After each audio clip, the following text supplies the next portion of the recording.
Officer Daniels leaned against his patrol car, lazily watching the street. It was a slow day in the small town, and boredom was settling in.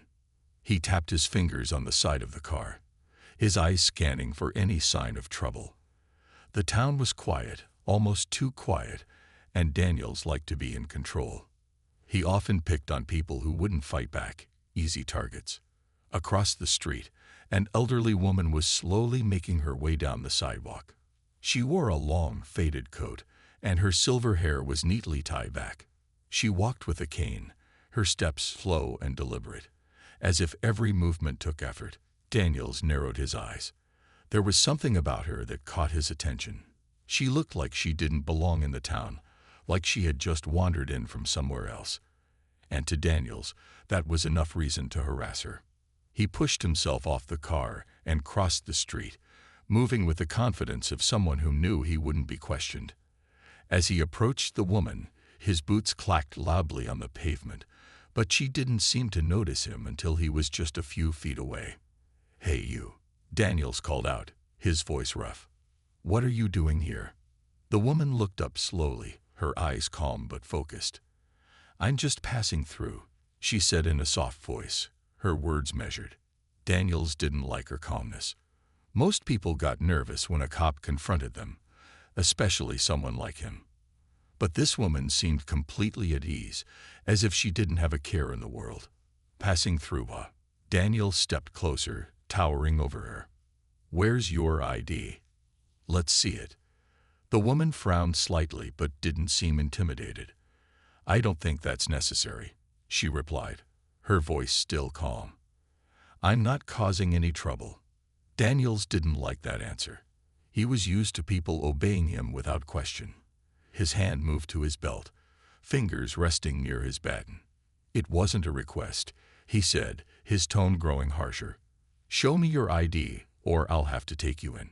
A few people walking nearby slowed down to watch. They knew Officer Daniels. He had a reputation in the town for being a bully, especially toward people who couldn't defend themselves. The elderly woman was just his latest target. The woman sighed, looking at Daniels with a hint of disappointment. "Officer, I really don't want any trouble," she said softly, her hand gripping her cane a little tighter. "But I don't need to show you anything." Daniels felt his temper rising. Who did this old lady think she was? He wasn't used to being talked back to, especially not by someone as frail-looking as her. He stepped even closer, now just inches from her. "Don't test me, old lady. I said, show me your ID." The woman remained still, her eyes locked on his. "You're making a mistake," she said quietly, but there was something different in her voice now, something more serious. Daniels didn't care.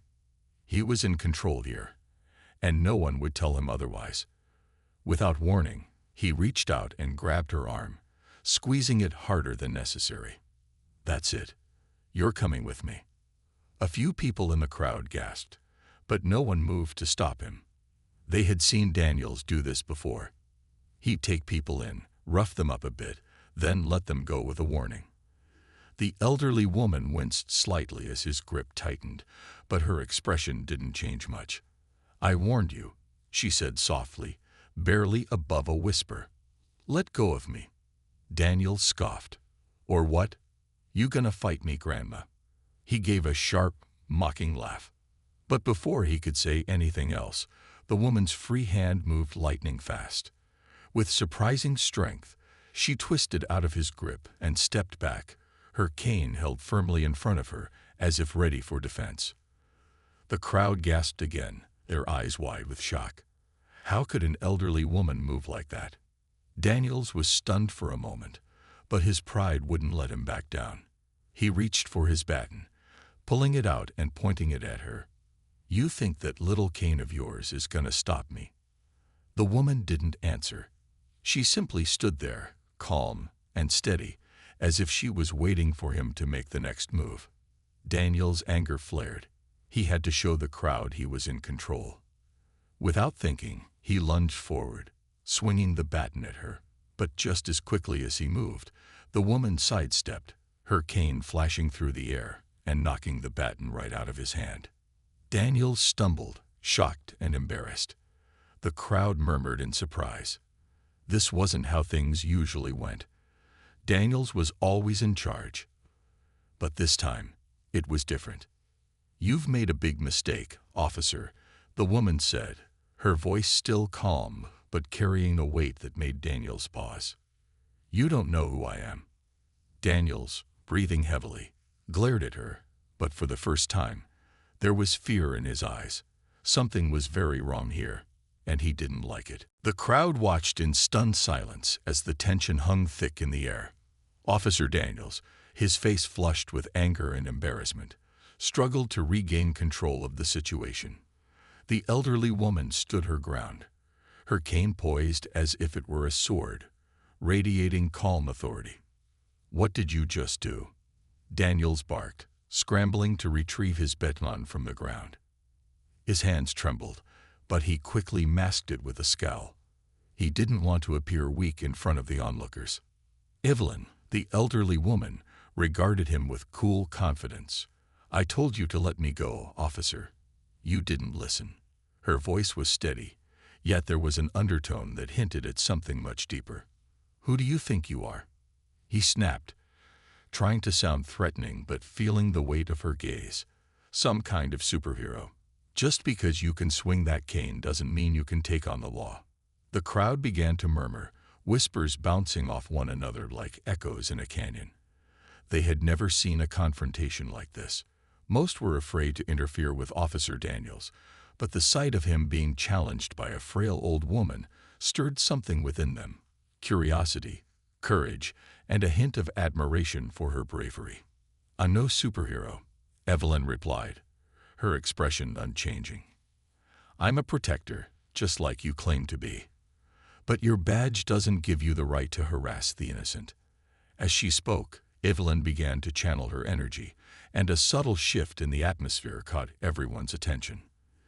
The air felt charged, like before a thunderstorm. She took a step forward, her cane glowing faintly, a gentle blue light emanating from it. "What is that?" Someone in the crowd gasped. Eyes widened, and gasps of disbelief spread like wildfire. Daniels, his bravado faltering, stepped back. "What kind of trick is this? You think you can scare me with some lights?" Evelyn smiled, but it wasn't a smile of malice. It was almost serene. "I'm not here to scare you, officer. I'm here to remind you that you are not above the law. Your corruption ends today." Before he could respond, Evelyn raised her cane, and the ground beneath their feet vibrated. A faint, pulsing energy began to ripple outward. The crowd backed away instinctively, fear mingling with fascination. Daniels felt a rush of panic. This was no ordinary woman. "What are you doing?" he shouted, trying to regain control of the situation. He could hear the whispers of the crowd behind him, uncertainty filling the air. "I'm not doing anything but showing you the consequences of your actions," Evelyn replied calmly. "You've terrorized this community for too long. Today, the truth comes to light." With a swift movement, she brought the cane down, and a wave of energy surged through the ground. The pavement shook, and the crowd gasped as a crack appeared, zigzagging like a lightning bolt across the road. Daniel stumbled back, his eyes wide with disbelief. "You can't do this," he shouted, his voice shaking. Evelyn's demeanor remained steady. "I can and I will, but not in the way you think. I won't harm you. I simply want you to understand the weight of your actions." The crack in the pavement glowed brightly, pulsing with energy. People gasped, and some stepped back further, eyes darting between Daniels and the powerful old woman. The onlookers began to realize that she was not just an ordinary person. She was something far beyond what they understood. "I won't let you do this," Daniels yelled, now fully aware that he was losing control of the situation. He lunged forward, trying to grab her cane, but Evelyn sidestepped him with surprising agility. "You don't understand," she said, her voice firm. "This isn't just about you. Your actions have repercussions beyond this town, and I'm here to ensure they are addressed." With a swift motion, she pointed her cane at him, and the air crackled with energy. Daniels felt a rush of wind push against him, like a strong gust had suddenly erupted from nowhere. He stumbled, trying to regain his balance, but the force was overwhelming. The crowd gasped collectively, eyes glued to the spectacle. Some pulled out their phones, eager to record the scene unfolding before them, while others looked on with fear and awe. "Stop," he shouted, desperation creeping into his voice. "You can't just." "Why not?" she interrupted, her voice steady. "You've spent your time using your power to intimidate and bully others. Now it's time to face the truth. There's always a greater force at work." The energy around them pulsed once more, and Daniels felt an unseen weight pressing down on him. It was as if the very air was heavy with purpose. He had never felt so vulnerable, and it terrified him. "Your choices have consequences, Officer Daniels," Evelyn said, her eyes piercing through his bravado. "I have witnessed countless lives saved and lost because of corrupt officials like you. You think your badge protects you. It doesn't. It's a tool you've twisted for your gain." As she spoke, the crack in the pavement began to close, but not before leaving a mark, a reminder of the power dynamics that had shifted in that moment. Daniels, breathing heavily, took a step back, realizing he was not just dealing with an elderly woman. He was up against something far greater than himself. The crowd, once quiet and fearful, began to murmur among themselves. They sensed a change in the air, a shift in the power balance. They had always been afraid of Officer Daniels, but now they saw him as a bully, one who had finally met his match. "Let's not forget," Evelyn continued, her voice unwavering, "that justice always finds a way. You may have power here, but true power lies in responsibility, kindness, and protection." Daniels' expression faltered. The crowd's eyes were no longer filled with fear of him. They were now filled with hope for a better future. He felt their judgment upon him, and it shook him to his core. He stammered, finally realizing he had underestimated this old woman. The fear that had always fueled his authority now turned to uncertainty. "I didn't mean." "It's too late for that," Evelyn said, her tone softening slightly, but still firm. "You have a choice to make, officer. You can change your ways, or you can continue down this path and face the consequences of your actions." The air around them felt lighter, but the message was clear. Officer Daniels had to choose. He could either redeem himself or face the truth of his corruption. As the crowd watched, holding their breath, the tension in the air shifted. The elderly woman had become a beacon of hope, and Officer Daniels, once a symbol of fear, stood before her, facing the reckoning he had long avoided. The air crackled with energy as the crowd observed the standoff between Officer Daniels and Evelyn. The realization of what had just happened settled in the onlookers' minds. An elderly woman, seemingly frail, had just displayed a power that made the tough officer tremble. Daniels, now aware of the weight of Evelyn's words, felt a swell of anxiety wash over him. "What do you want from me?" he asked, his bravado faltering. His earlier anger evaporated, replaced by a sense of vulnerability he had never experienced. He was used to wielding authority, not being challenged in this way. "I want you to think about the lives you've impacted," Evelyn replied, her voice calm and clear. "This isn't just about your actions today. It's about the countless times you've abused your power, intimidated the innocent, and let corruption guide your decisions. You need to understand the consequences of your choices." The crowd watched, breathless, as Officer Daniels' expression shifted. He looked at the faces surrounding him, people he had once seen as beneath him, but now they appeared united, emboldened by Evelyn's strength. Their eyes, once filled with fear of his authority, now brimmed with hope. "Do you really think you can change me?" Daniel scoffed, but it lacked conviction. Deep down, he felt the gnawing doubt growing stronger. "I don't think I can change you," she replied, "but I believe you can change yourself. It starts with acknowledging your mistakes. Only then can you begin to make amends." He looked at her, searching for any hint of deception, but all he saw was a fierce resolve. Her cane pulsed softly, illuminating the ground with a soothing blue glow that seemed to calm the growing tension. "What if I refuse?" he challenged, though his voice lacked its former confidence. Evelyn stepped closer, her eyes locked onto his. "Then you will face the consequences. You may not believe it now, but the galaxy is watching. Your actions extend beyond this town, and justice will find you one way or another." For a moment, Daniels hesitated. He thought of the cases he had closed through intimidation, the lives he had disrupted.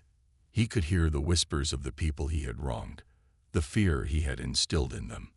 "I'm just doing my job," he said, trying to justify his actions. But even as he spoke, he felt the weight of his excuses growing flimsy. "Is that truly what you believe?" Evelyn pressed.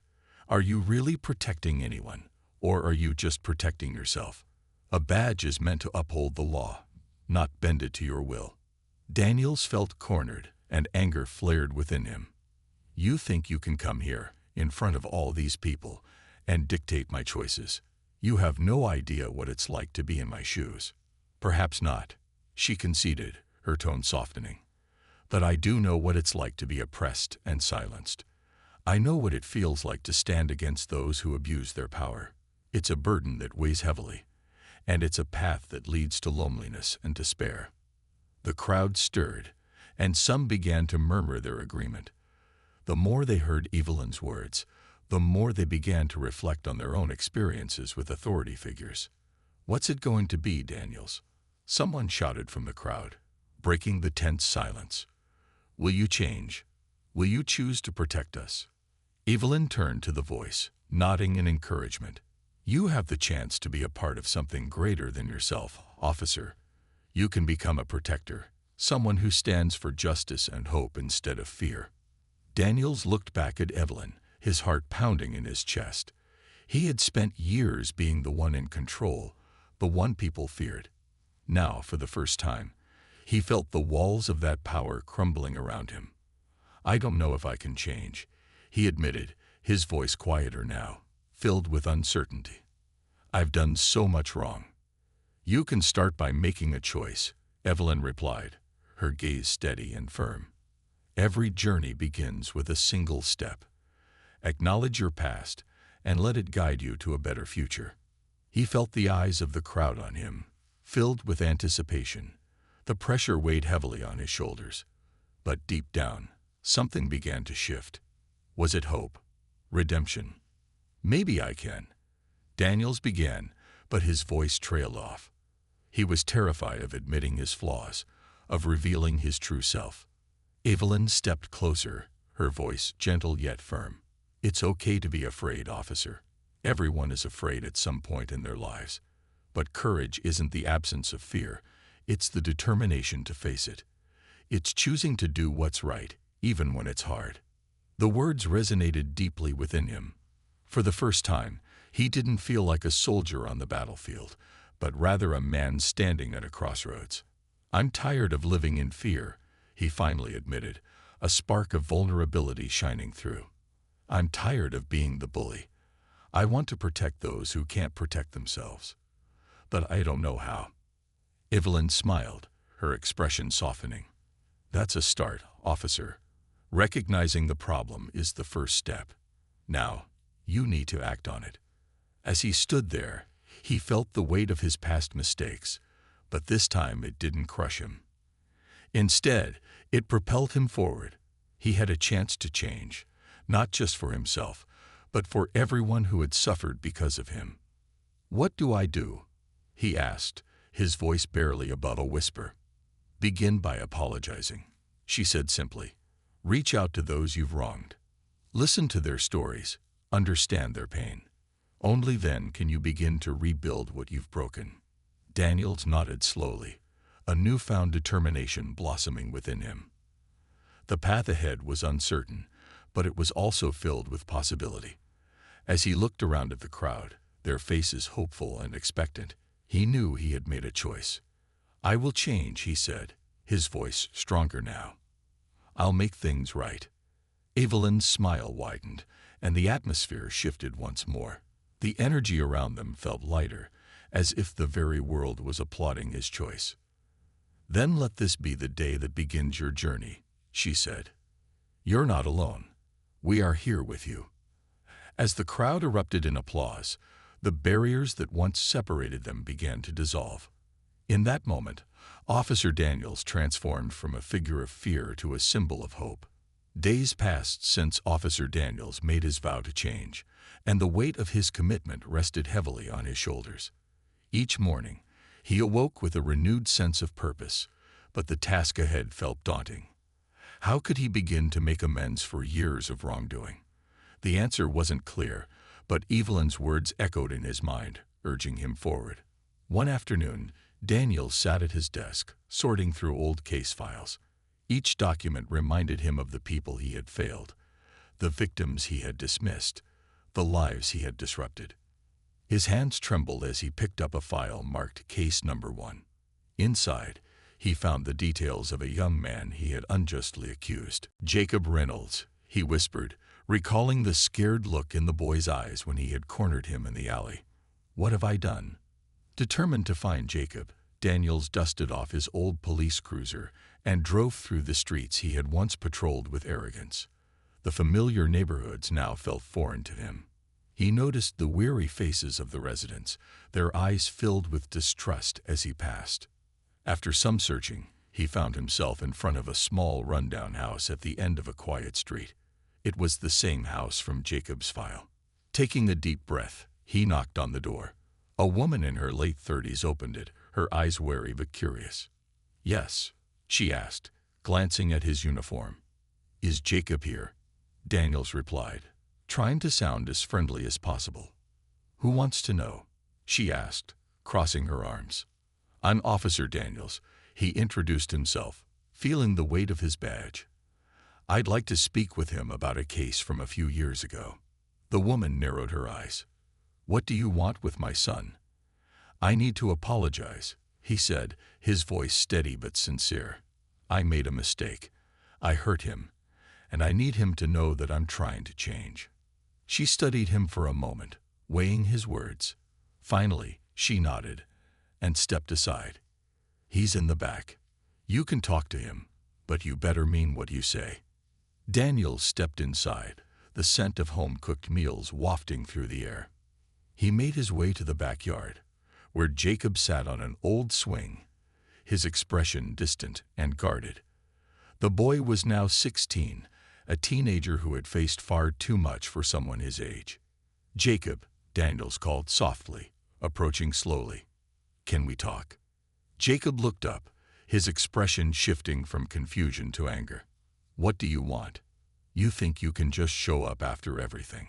I know I don't deserve your forgiveness, Daniels replied, feeling the weight of his regret. But I need you to hear me out. The boy crossed his arms, waiting for him to continue. I was wrong to accuse you. I didn't listen. I let my badge get in the way of my judgment, Daniels admitted. I was a bully, and I'm sorry. I've spent the last few weeks trying to change that. Jacob narrowed his eyes, his skepticism clear. You expect me to believe you. You ruined my life, officer. You don't just get to say sorry and expect it all to be okay. I understand how you feel, Daniel said, his heart racing. But I'm not here to make excuses. I've come to realize that my actions have consequences, not just for me but for everyone around me. I need you to know that I'm trying to be better. I'm trying to make things right. Jacob's gaze softened slightly, but the anger lingered. How can you make it right? You can't undo what you did. No, I can't, Daniels admitted, his voice heavy with regret. But I can learn from it. I can help others who've been through what you've experienced. I want to become a protector, not a predator. Silence stretched between them as Jacob weighed Daniel's words. Finally, he spoke, his voice low. You think that will fix everything. It won't fix the past, Daniels replied honestly, but it can help me prevent others from going through the same pain. I want to work with the community, with you, to make things better. Jacob looked away, conflicted. I don't know if I can trust you, but maybe I can give you a chance. But it's going to take more than words. Then let me show you, Daniel said, a spark of hope igniting within him. "I'll do whatever it takes to earn your trust." Jacob nodded slowly, still unsure but willing to give Daniels a chance. "All right, let's see if you really mean it." As they talked, Daniels shared his plan to work on community outreach and rebuild the trust he had broken. Jacob listened, his expression softening as he saw the sincerity in the officer's eyes. They spoke about the issues the neighborhood faced and how Daniels could help address them.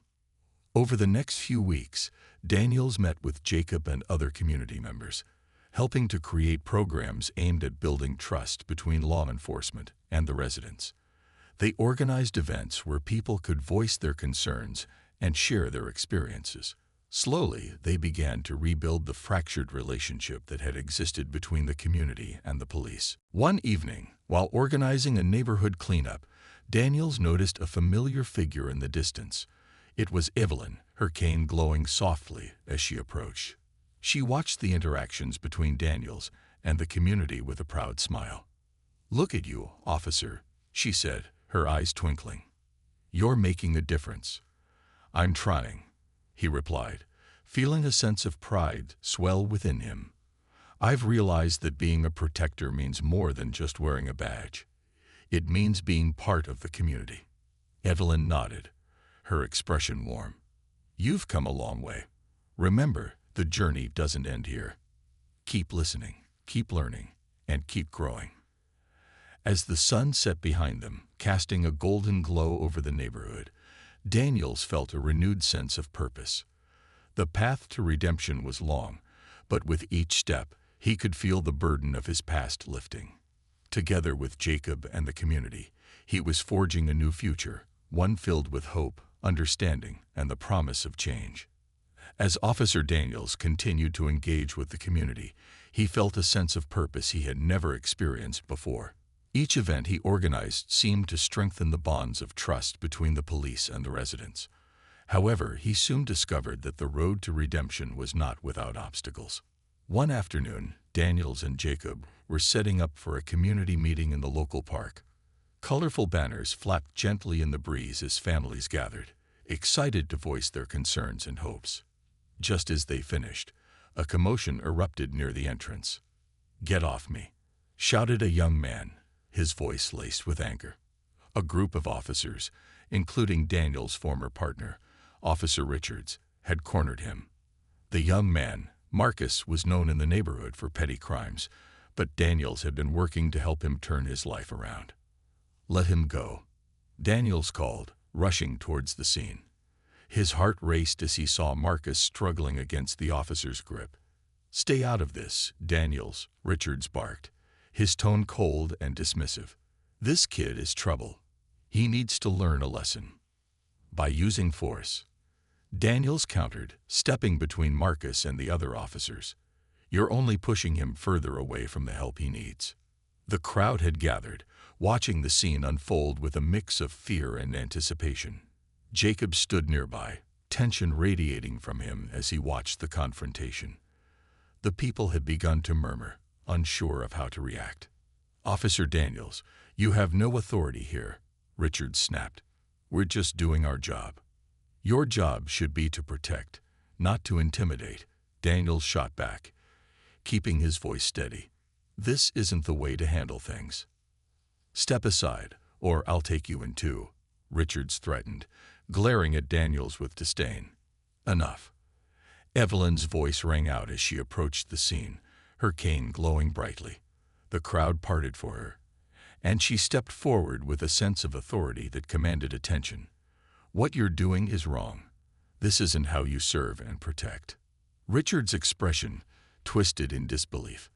"And what would you know about law enforcement, old lady?" Evelyn stood tall, her eyes fierce. "More than you think. It's about compassion, understanding, and helping those who need it, not using your badge to bully them." The tension in the air crackled as the crowd absorbed her words. Daniels could feel their support growing, but Richards appeared unfazed. "You think you can come here and change everything?" Richards scoffed. "You think they'll trust you after everything you've done?" Daniels took a deep breath, feeling the weight of those words. "I'm trying to change, and I'm trying to help others change too. But if you keep using force, you're only proving my point. We need to show them we're on their side." The murmurs in the crowd grew louder, and Jacob stepped closer to Daniels.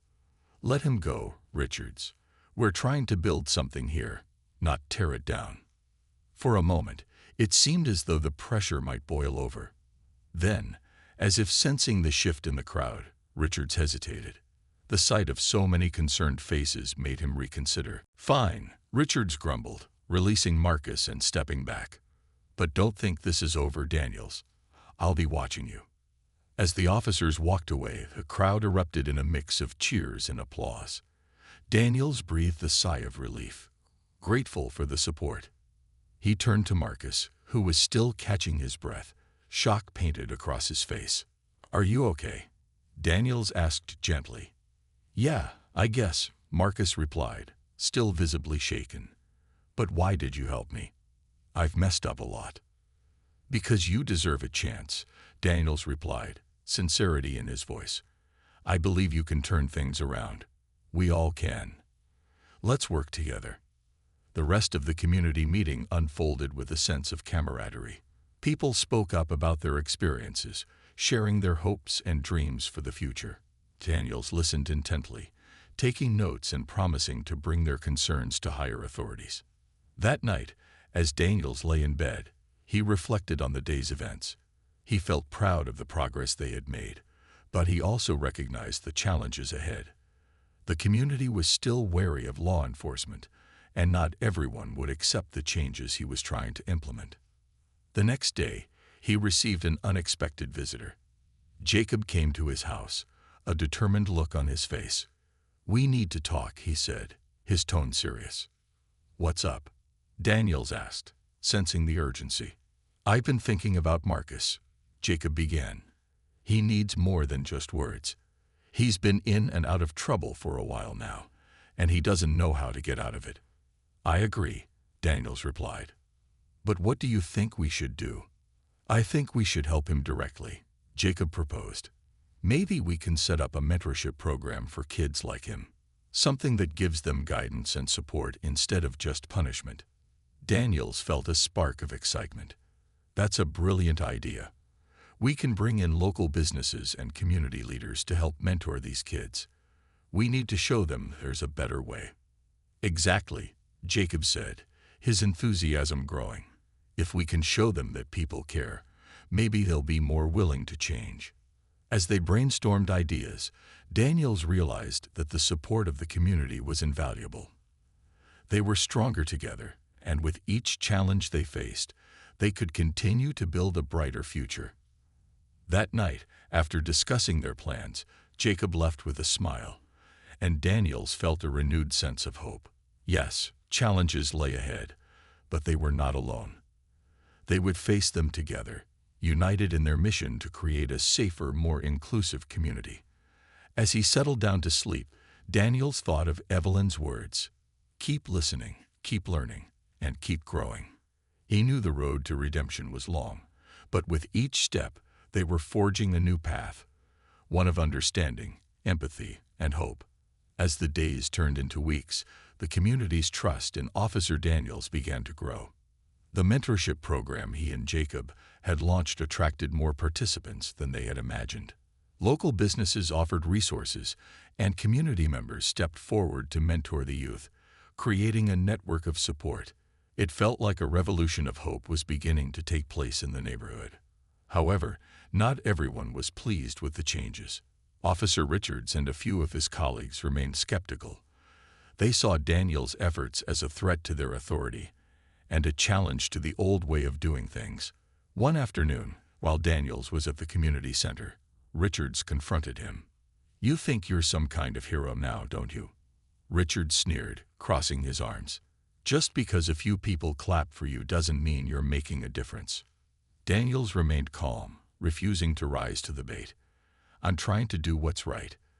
The community deserves better than the fear and intimidation you've been spreading." "Fear keeps people in line," Richards shot back. "Without it, you'll see chaos. You can't just coddle them." "Coddling isn't the answer. It's about building relationships," Daniels replied, his voice steady. People respond better to kindness than to threats. Keep telling yourself that, Richard said, turning to leave. But when it all blows up in your face, don't come running to me. As the weeks passed, the mentorship program flourished. Daniels and Jacob organized workshops on various life skills, from job readiness to conflict resolution. The youth engaged eagerly, and Marcus was becoming one of the standout participants. He often helped younger kids, guiding them through challenges and encouraging them to stay on the right path. One day, while reviewing the program's progress, Daniels received a message from Evelyn.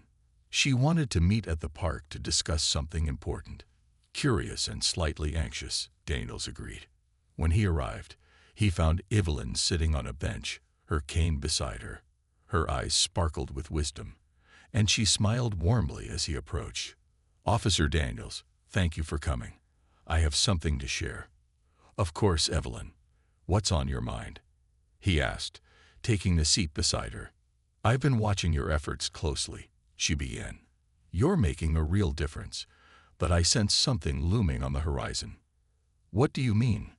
Daniels asked, intrigued. Change often brings resistance, she warned, her expression serious. Those who benefit from the old ways may try to undermine your progress. Be prepared for their tactics. I've already faced some pushback from Richards, Daniels admitted. But I won't back down. This community deserves better. Evelyn nodded, her gaze penetrating. That's the spirit. But you need to be cautious. When the moment arrives, you'll have to stand firm in your beliefs. Don't let fear shake your resolve. Just then, a group of young kids ran by, laughing and playing. The sight warmed Daniel's heart. Look at them, he said. They're our future. We can't let anyone take that away from them. Evelyn smiled. Exactly. But remember, your journey may not be easy. Some battles are fought not just in the open, but in the shadows. As the conversation continued, Daniels felt a renewed sense of purpose. He understood that the path forward would require resilience and unity. Little did he know that his strength would soon be tested in ways he never anticipated. A few days later, while wrapping up a mentorship session, Marcus approached Daniels, his face pale with concern. Officer Daniels, there's something you need to know. Some kids in the neighborhood are talking about a plan to disrupt the next community meeting. What do you mean? Daniels asked, alarmed. They're saying they want to cause trouble, maybe even confront you and the officers who are helping us. Marcus explained, his voice shaky. They think it'll prove a point. Who's leading this? Daniels inquired, feeling a knot tighten in his stomach. I heard it's a group that hangs out by the old warehouse, Marcus replied. They don't like the changes. They think we're weak for trusting you. Daniels sighed, understanding the gravity of the situation. Thank you for telling me, Marcus. We need to act fast. As they discussed how to address the issue, Jacob arrived, sensing the tension in the air. What's going on? Marcus has just warned me about a potential disruption at the next community meeting, Daniels explained. We need to come up with a plan to ensure everyone's safety while still encouraging open dialogue. Maybe we can have a security presence, but make it clear that we're there to support the community, not intimidate them, Jacob suggested. That's a good idea, Daniels agreed. We want to show that we're not afraid, but that we also respect everyone's voice.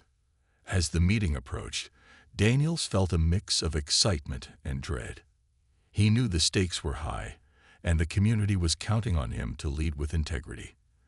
That evening, he prepared a speech, determined to address the potential conflict head-on. When the day of the meeting arrived, the atmosphere in the park was charged with anticipation. Families gathered, some chatting excitedly, while others looked around nervously. Daniels took a deep breath, feeling the weight of responsibility on his shoulders. As he stepped up to the podium, he could see Richards lurking in the background with a few of his colleagues. It was clear they were watching closely, eager to see if Daniels would falter. Thank you all for being here today, he began, his voice steady. I know that some of you are concerned about the changes happening in our community, but I want you to know that we are in this together." The crowd listened intently, some nodding in agreement. As he continued, Daniels felt the warmth of their support. He highlighted the mentorship program's successes and the positive changes he had witnessed, calling on the community to stand united against any negativity. However, as he spoke, a group of teenagers emerged from the shadows, their faces grim and hostile. They shouted insults, aiming to disrupt the meeting and provoke a reaction. "Stop wasting our time," one of them yelled. "You're just a joke, Daniels." The crowd turned in shock, tension rising as the group continued to hurl insults. Daniels felt his heart race, but he refused to back down. "Everyone deserves a voice," he said firmly, addressing the hecklers. "But if you have something to say, I invite you to join the conversation respectfully." For a moment, the air was thick with uncertainty. Would they continue to provoke, or would they listen? As the crowd held its breath, Daniels stood tall, embodying the strength and determination he had vowed to uphold. The tension in the park was palpable as Officer Daniels faced off against the group of teenagers determined to disrupt the community meeting. The insults flew like arrows, each word a challenge to his authority. He could feel the weight of every gaze upon him. Supporters hoping for change, skeptics waiting to see him falter. "Who you think you are, playing the hero?" one of the teenagers shouted, stepping forward. His voice dripped with contempt, and the crowd murmured nervously. "You think you can just waltz in here and change everything." Daniels took a deep breath, knowing he had to respond wisely. "I'm just someone trying to make our community a better place for everyone," he said calmly. "But I can't do it alone. We need to work together, not tear each other down." The teenagers scoffed, but a few members of the crowd nodded in agreement. Encouraged, Daniels continued, "I know that change is scary. It's easier to cling to what we know, even if it's not working. But I believe we can build something new, something stronger." As he spoke, the atmosphere shifted slightly. Some of the teenagers exchanged glances, uncertainty flickering across their faces. They had expected fear and submission, but instead they found a man standing firm in his beliefs. "Why should we trust you?" another youth shouted from the back. "You're just a cop." Daniels took a moment, looking deep into the eyes of those challenging him. "I'm not just a cop. I'm a member of this community, just like you. I want to hear your voices, your concerns, and your ideas, but we need to respect each other." Suddenly, a loud voice cut through the crowd. "Respect? You don't even know what that means." It was Officer Richards, stepping out of the shadows, his smug expression a stark contrast to the tension in the air. "You think playing nice will solve our problems? This is how the world works, Daniels. You can't change that." Daniels felt his heart race. He knew Richards had always been a proponent of intimidation and control, and here he was, trying to undermine everything he had built. "Officer Richards, this isn't about how the world works. It's about how we can change it for the better," Daniels replied, his voice steady. Richards laughed, a cruel sound that echoed through the park. "You're naive, Daniels. You think these kids will listen to you. They'll just laugh at your idealism until they take advantage of you. Maybe you're right, but I'd rather try and fail than do nothing at all," Daniels responded. "Every person here deserves a chance to be heard." The crowd was stirred by his words, and a few young people began to cheer him on. "Yeah, we want change," one of the younger kids yelled. The support was contagious, and others joined in, clapping and shouting affirmations. Realizing he was losing control of the narrative, Richard stepped closer to Daniels, his voice low and menacing. "You think this is a game? You have no idea who you're dealing with. I'll make sure you regret this." Daniels remained calm, focusing on the community. "You can try to intimidate me, but I believe in the power of unity. We will not let fear dictate our lives." At that moment, Evelyn stood up from her seat near the front. "Listen to Officer Daniels. I've seen how he cares about this community. We cannot let fear divide us. It's time for all of us to stand together." Her voice rang with authority, and the crowd erupted in support. Richard scoffed, trying to regain his footing. This is all a show. It won't last. People will remember who has the power. Daniel stepped forward, refusing to back down. Power isn't about intimidation, Officer Richards. It's about service and trust. And that's what we're building here today. The atmosphere in the park shifted, the crowd rallying behind Daniels and Evelyn. More voices joined in, shouting affirmations and calling for change. The teenagers who had started the disruption hesitated, their bravado faltering in the face of such unity. Finally, one of the teenagers spoke up, breaking through the noise. Maybe we have been wrong. Maybe we need to listen too. He looked around at his peers, his voice less confrontational. We want a chance to be part of this change. The words hung in the air, a moment of realization dawning on the group. Daniel saw the shift. The young people began to lower their defenses, and some of the older crowd moved forward to support them. Let's work together, he said, his voice filled with hope. We can create something better, but we must trust and respect each other. It starts here today. Richards glared, knowing he had lost the support of the crowd. He took a step back, visibly frustrated, but unable to do anything without losing face in front of so many witnesses. He muttered something under his breath and slipped away into the shadows, leaving the field to Daniels. As the cheers filled the park, Daniels felt a wave of relief wash over him. The community was standing united, ready to support one another. The turning point he had hoped for had finally arrived. Evelyn approached him, her eyes shining with pride. You did well, officer. You faced fear with strength and kindness. That's what true leadership looks like. Thank you, Evelyn. It wouldn't have been possible without your support, he replied, feeling a warmth in his heart. Now we can continue building a brighter future for our community. As the meeting transitioned into a celebration of unity, everyone felt a renewed sense of hope. They knew the road ahead would not be easy, but together they could overcome any obstacles. The journey had just begun, and with courage, determination, and respect, they would forge a new path forward. In that moment, Daniels realized that the real change they had all been longing for was not just about the policies or the authority of the law. It was about understanding, compassion, and standing together as one.